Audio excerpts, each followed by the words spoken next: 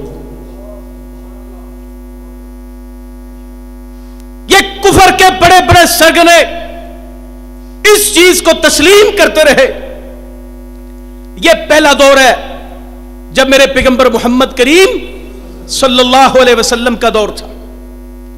آقا علیہ السلام کی رحلت ہو گئی، دنیا سے چلے گئے۔ دوسری صدی صحابہ کا دور گزرا۔ دوسری صدی میں، دوسری صدی کے پہلے 25 سال کے اندر ایک فتنہ آیا، جس فتنے کو پھر ان لوگوں نے کہا کہ قرآن کو اس کا جواب تو نہیں لکھا جا سکا، کتاب نہیں لا جا سکی، 10 سورتیں نہیں لکھی جا سکی، ایک سورت نہیں لکھی جا سکی، لہذا اب کیا کرو، اب اس قرآن کو ویسے ہی بدل ڈالو، مٹا ڈالو اس قرآن کو۔ کیا کیا ہے؟ کیا بھی تو کیا، جاد ابن درہم جیسے خبیث اور جہم بن صفوان جیسے لوگ، انہوں نے یہودیوں سے، یہ جاد بن درہم جو ہے اس کا ایک ماموں یہودی تھا جس کا نام لبید بن عاصم تھا، جس نے نبی پاک صلی اللہ علیہ وسلم کے مبارک بالوں کے اوپر جادو کیا تھا، یہ اس خبیث کا ماموں تھا۔ اس نے اس لبید بن عاصم سے یہ عقیدہ لیا کہ قرآن اللہ کا کلام نہیں، بلکہ جیسے میں اور آپ اللہ کی مخلوق ہیں، قرآن اللہ کا مخلوق ہے۔ یہ عقیدہ لیا۔ مقصد کیا تھا؟ جیسے مخلوق پیدا بھی ہوتی ہے، مر بھی جاتی ہے، مخلوق ناقص بھی پیدا ہو سکتی ہے، کان کٹے پیدا ہو سکتے ہیں، ناک کٹی پیدا ہو سکتی ہے، زبان سے تھتلا پیدا ہو سکتا ہے، دماغ سے کوئی معذور پیدا ہو سکتا ہے، جیسے کوئی انسان پیدا بھی ہوتا ہے، مر بھی جاتا ہے۔ اسے عقیدے کی اصطلاح میں کہتے ہیں مخلوق حادث ہوتی ہے۔ یہ عقیدے کا مسئلہ ہے، یہ انہوں نے پیش کر دیا۔ اکھے جی قرآن اللہ کا کلام نہیں، اللہ کی مخلوق ہے۔ جیسے انسانوں کو زوال آتا ہے، عروج آتا ہے، اکھے قرآن کو اللہ کی مخلوق کہیں گے تو کل کو اس میں تبدیلی کرنا آسانی ہو جائے گی۔ لیکن اللہ نے اپنے دین کے محافظ ہر دور میں پیدا کیے ہیں، اور ہم بھی جب تک زندہ رہیں گے قلم کے ساتھ ضرورت پڑی قلم کے ساتھ، بیان کی ضرورت پڑی بیان کے ساتھ، لکھ کے ضرورت پڑی تو لکھ کے، اور اگر تلوار اٹھانے کی ضرورت پڑی تو تب بھی کفر کا انشاءاللہ جس طرح جواب دینا پڑا، ہم انشاءاللہ کفر کی سازش کو ناکام کر کے چھوڑیں گے انشاءاللہ۔ اللہ نے حفاظت کا ذمہ تو خود لے رکھا ہے۔ بات ہوئی عراق کے علامہ ابن حجر رحمت اللہ علیہ نے اپنی فتح الباری میں اس واقعے کو نقل کیا جو بھی میں آپ سے ذکر کرنے والا ہوں۔ عراق کے امیر جن کا نام عبداللہ بن خالد القصری ہے، عبداللہ بن خالد القصری سے اللہ نے وہ کام لیا کہ جو اس فتنے کے ہمیشہ ہمیش ختم ہو جانے کا سبب بنا۔ اللہ کی قسم ہے، امام احمد بن حنبل رحمت اللہ علیہ کو خلیفہ مامون الرشید نے، معتصم نے، واسق نے، ان 3 خلیفوں نے، ان 3 خلفاء نے یہ گمراہ ہو گئے تھے۔ ان کی گمراہی کا سبب بھی معتزلہ کا یہ عقیدہ تھا کہ قرآن اللہ کا کلام نہیں، اللہ کی مخلوق ہے۔ ان لوگوں نے علماء امت پہ ظلم کیے۔ جب پوری امت کے علماء اور پوری امت کی عوام گمراہی کی پٹڑی پہ چل پڑی تھی، ایک شخص باقی تھا جس کو دنیا احمد بن حنبل کے نام سے جانتی ہے۔ اللہ کی قسم ہے، مجھے تو وہ سینیریو لگتا ہے کہ جب پیغمبر کے رخصت ہونے کے بعد ڈٹ کے ابو بکر صدیق کھڑے تھے، اس وقت ابو بکر صدیق جھک جاتے یا احمد بن حنبل جھک جاتے۔ دونوں وقت ایسے نازک تھے کہ دین اسلام باقی رہتا نہ رہتا۔ اللہ نے ان 2 لوگوں سے جو کام لیا ہے، امام بخاری رحمت اللہ علیہ اپنی وفات سے 6 سال پہلے، اپنی وفات سے 6 سال پہلے ان کے ساتھ بھی یہی مسئلہ پیش آیا، خلق قرآن کا مسئلہ۔ امام صاحب فرماتے ہیں میں دمشق گیا، عراق کا، جب میں نے شام کا وزٹ کیا، شام کے دورے پہ گیا، تو میں نے وہ کوڑا دیکھا جس کوڑے سے امام احمد بن حنبل پہ ظلم ہوا تھا، جو کوڑے امام احمد بن حنبل کی کمر پہ مارے گئے تھے۔ امام صاحب فرماتے ہیں اگر وہ کوڑا ہاتھی کو مارا جائے تو ہاتھی بے ہوش ہو کے گر پڑے۔ پھر ایک نہیں دن، 2 دن نہیں، 10 دن نہیں، 3 خلفاء کی حکومت گزری، تینوں خلفاء نے ظلم کی انتہا کر دی، لیکن عبداللہ خالد الکسری سے اللہ نے جو کام لیا، عبداللہ تیری قبر پہ اللہ تیری قبر پہ کروڑوں رحمتیں نازل کرے، قربانی کا دن ہے، عید الاضحیٰ کا دن، قربانی کا دن۔ عبداللہ خالد الکسری اٹھے، لوگوں کی طرف رخ کیا، نماز پڑھانے کے بعد عید کا خطبہ دیتے ہوئے لوگوں سے یہ بات کہی، ایھا الناس صحو تقبل اللہ ضحایاکم، لوگوں آج عید کا دن ہے، قربانی کا دن ہے، تم قربانیاں کرو، اللہ تمہاری قربانیاں قبول کرے۔ میں فإنی اضحی بجعد بن درہم، میں آج قربانی کروں گا تو جعد بن درہم کی قربانی کروں۔ یہ اس فتنے کا آخری دن اور آخری دور تھا کہ اس دور کے اندر اس دن میں جعد بن درہم کو عوام الناس کے سامنے عبداللہ خالد الکسری نے اپنے ہاتھ سے جعد بن درہم کو چھری سے ذبح کر کے تو اس کا خاتمہ کر دیا تھا۔ اور سن 100 یہ واقعہ ہے 124 ہجری کا، اور اس کا دوسرا پیروکار جس کا نام صفوان بن جہم تھا، یہ بھی 128 ہجری میں قتل ہو گیا تھا، اور اللہ نے ایسا انعام کیا۔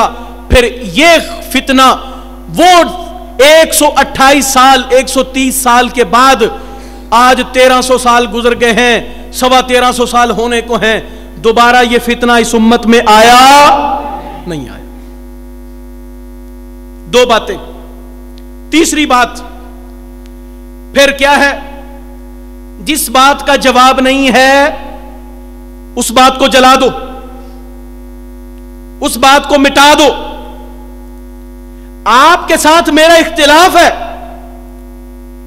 آپ مجھے شادی کا کارڈ بھیجتے ہیں، ادائیگی کا چیک بھیجتے ہیں، دنیا میں کوئی ایسا شخص ہے جو کسی رشتہ دار کی وجہ سے، کسی رشتہ دار کے ساتھ اختلاف کی وجہ سے اس کے بھیجے ہوئے 10,000 روپے کے چیک کو جلائے؟ کوئی ایسا ہے؟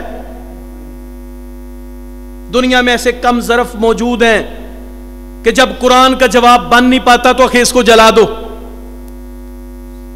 نہ یہ سفارتی آداب ہیں، نہ اخلاق ہے، نہ اسلام ہے، نہ عیسائیت اس کی اجازت دیتی ہے، نہ یہودیت اس چیز کی اجازت دیتی ہے۔ اللہ کی قسم یہ سراسر دہشت گردی تو ہو سکتی ہے، یہ کوئی دین یا مذہب ہو سکتا نہیں ہو سکتا۔ میں آپ کے باپ کو گالی دوں، آپ مجھ سے پوچھیں کہ آپ نے میرے باپ کو کیوں گالی دی، اگر میں یہ کہوں کہ میری زبان ہے، میرا دل چاہے گا میں وہ بات کروں گا، اسے نام کیا دیا؟ فریڈم آف سپیچ، آزادی اظہار رائے، کہ میرا جو دل چاہے گا میں وہی بکوں گا۔ کیا میں آپ کے باپ کو گالی دوں؟ کیا یہ آزادی اظہار رائے ہے؟ آپ کا باپ کسی اختلاف کی وجہ سے میرے لیے اگر محترم نہیں تو آپ کا باپ ہے، آپ کے لیے تو محترم ہے کہ نہیں؟ او بھائیو، بات یہ سمجھ آئی کہ تورات یہودیوں کے ہاں محترم ہے، انجیل عیسائیوں کے ہاں محترم ہے، گرو گرنتھ کی کتاب ان کے ہاں محترم ہے، ہندوؤں کی ویدیں ان کے ہاں محترم ہے، قرآن مسلمانوں کو دل و جان سے محترم ہے۔ تو نے نہیں ماننا تو نہ مان، جلانے کا حق تجھے ملتا حق نہیں پہنچتا تجھے قرآن کو جلانے کا۔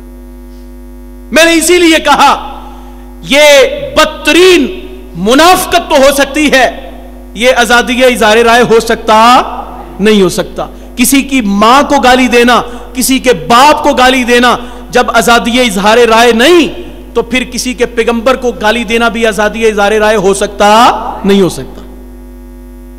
تین باتیں ہو گئی۔ چوتھی بات، قرآن کو کس نے جلایا؟ عیسائیوں نے جلایا۔ کس نے جلایا؟ عیسائیوں نے۔ اور اپنے گھر کی صورتحال کیا ہے؟ عیسیٰ علیہ السلام اس دنیا میں آئے، جہاں پہ لیٹے ہیں اللہ کروڑوں، بلکہ نہیں، عیسیٰ علیہ السلام کی تو پورا عقیدہ ہے، انہوں نے تو پکڑ کے وہ بھی معاذ اللہ پھانسی لگا دیا تھا۔ یہ تو قرآن نے ان کا بھانڈا پھوڑا۔ وَلَكِنْ شُبِّهَ لَهُمْ، ان کو تو وہ وَمَا صَلَبُوهُ وَمَا قَتَلُوهُ وَمَا صَلَبُوهُ، عیسیٰ علیہ السلام کو قتل نہیں کیا گیا، پھانسی نہیں لگایا گیا، عیسیٰ علیہ السلام کو تو اللہ نے بل رفعہ اللہ، اللہ نے آسمانوں پہ اٹھا لیا تھا۔ ابھی جو میں بات کرنا چاہتا ہوں وہ یہ ہے، عیسیٰ علیہ السلام کتاب انجیل کو نازل ہونے کے بعد لکھوایا نہیں۔ کیوں نہ لکھوایا؟ کہ میرے بعد میری امتی اس کتاب کی حفاظت کریں گے۔ اور میں کہتا ہوں ان بدبختوں نے تو اپنے نبی کو معاذ اللہ ثم معاذ اللہ اپنے دعوے کے طور پہ پھانسی لگا دیا تھا۔ جو نبیوں کو پھانسی لگانے والے ہوں وہ نبیوں کی تعلیمات کی حفاظت کر سکتے نہیں کر سکتے۔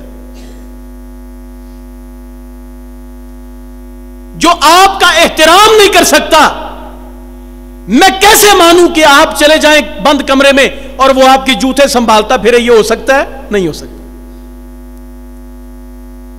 عیسیٰ علیہ السلام نے کتاب کو نہیں لکھوایا، اس لیے نہ لکھوایا کہ میرے امتی میری کتاب کی حفاظت کریں گے۔ محمد کریم صلی اللہ علیہ وسلم نے قرآن کو اپنی زندگی میں لکھوا دیا تھا، صحابہ کو حفظ کروا دیا تھا۔ ہزاروں، سینکڑوں نہیں، ہزاروں صحابہ پیغمبر علیہ السلام کی زندگی میں حافظ تھے۔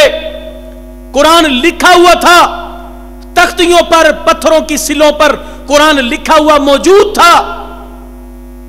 یہ عمل عیسیٰ علیہ السلام نے نہیں کیا کہ میرے بعد آنے والے اس کتاب کی حفاظت کریں گے۔ اتنی حفاظت کی ہے کہ جناب عیسیٰ علیہ السلام کے چلے جانے کے بعد ان کو پتہ ہی نہیں کہ انجیل بھی کوئی نازل ہوئی تھی کہ نہیں۔ 100 سال کا عرصہ بیت گیا۔ 100 سال بعد خیال آیا وہ اللہ نے ہمارے اوپر کوئی انجیل نازل کی تھی، وہ بھی پتہ نہیں ہے کہ نہیں، چلو اسے نئے سرے سے لکھ لیتے ہیں۔ نئے سرے سے لکھنا شروع کیا تو کیا لکھا؟ 70 انجیلیں لکھ ڈالی۔ اللہ نے کتنی نازل کی تھی؟ کتنی لکھوائیں؟ 70 بندوں نے 70 الگ الگ لکھ دی۔ اور جو لکھا اس میں بھی سیدنا عیسیٰ علیہ السلام کی سیرت تھی، سیدنا عیسیٰ علیہ السلام کے حالات زندگی تھے، وہ احکام نہیں تھے جو اللہ نے آسمان سے نازل کیے تھے۔ ہمارے یہاں مولانا صفی الرحمان کی کتاب الرحیق المختوم ہے، مولانا شبلی کی سیرت ہے، مولانا قاضی سلمان سلیمان منصور پوری کی رحمت للعالمین ہے، علامہ ابن ہشام کی سیرت ہے، نبی علیہ السلام کی زندگی کے حالات واقعات ہیں۔ جیسے ہمارے ہاں الرحیق المختوم کا درجہ ہے، الرحیق المختوم کے واقعات ہیں، اسی طرح عیسیٰ علیہ السلام کی زندگی کے واقعات کو جمع کر کے نام کیا دیا؟ کہ یہ انجیل ہے۔ تو انجیلوں کی تعداد کیا بنی؟ 70 بن گئی۔ کچھ وقت گزرا، پھر ان کے کلیسا کو خیال آیا، یار کسی نے پوچھ لیا بھی تمہارے اوپر تو ایک نازل ہوئی تھی، یہ 70 کہاں سے لے کے آ گئے ہو؟ آخر جی ان کو پھر چھانٹی کریں۔ چھانٹی کرنا شروع کیا، یہ بھی ختم، وہ بھی ختم، یہ بھی نکال دو، وہ بھی نکال دو۔ نکالتے نکالتے اس نتیجے پر پہنچے کہ جو دنیا میں آج 4 انجیلیں موجود ہیں ان کو رکھ لو، باقی سب کو نکال دو۔ یہ 4 سب سے بہترین تھی جو انہوں نے باقی رکھی، اور اللہ کی قسم ہے چاروں کی چاروں ایک دوسرے سے، دوسری تیسری سے، تیسری چوتھی سے مختلف ہیں۔ یہ آپس میں بھی ایک دوسرے سے ملتی نہیں ملتی۔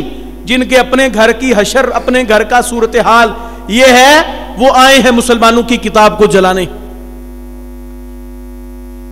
اور اگر آخری کیل جو عیسائیت کے تابوت میں ٹھوکنا ضروری ہے وہ یہ ہے، بدبختو جاہلو الوو، جب تم اپنے پیغمبر عیسیٰ علیہ السلام ہمارے لیے بھی محترم ہیں، ہمارے بھی وہ نبی ہیں، ہمارے ایمانیات میں یہ چیز شامل ہے، جب تک ہم اللہ کے نبیوں سب کے سب نبیوں کو نہ مان لیں ہمارا ایمان ہی مکمل نہیں ہوتا.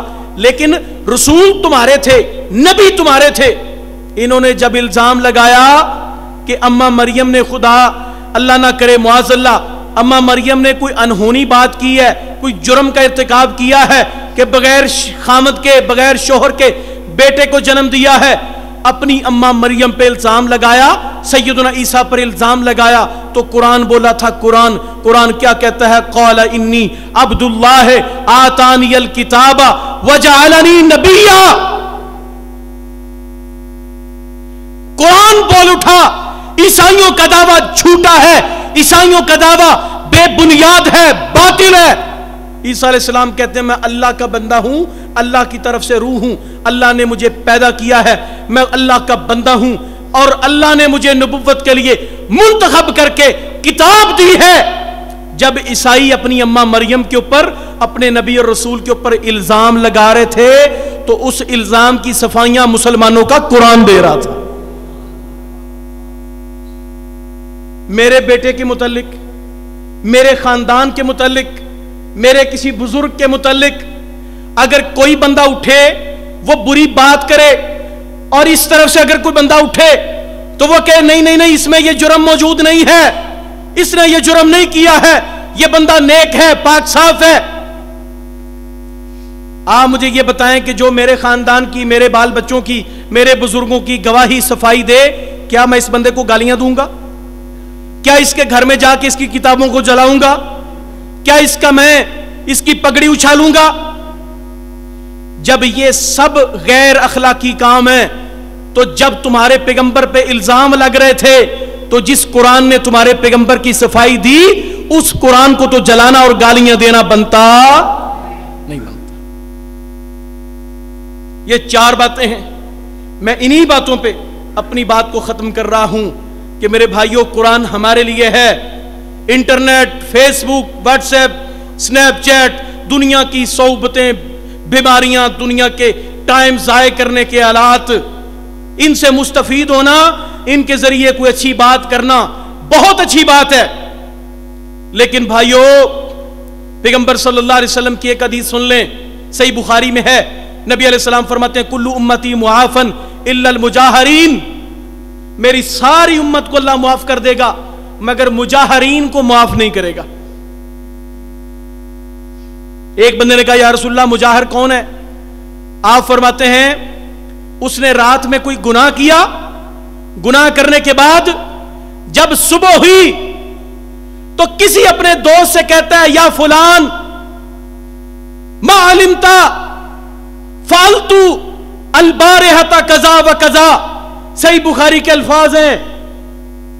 صبح ہوتی ہے تو یہ اپنے دوستوں کو بتاتا ہے اے میرے دوست تجھے نہیں پتا رات کو میں نے فلاں فلاں جرم کیا ہے، فلاں فلاں کام کیا ہے، آج یہ اتنی بیماری ہے، اللہ کی قسم ہے میرے رب کو غصہ آتا ہوگا.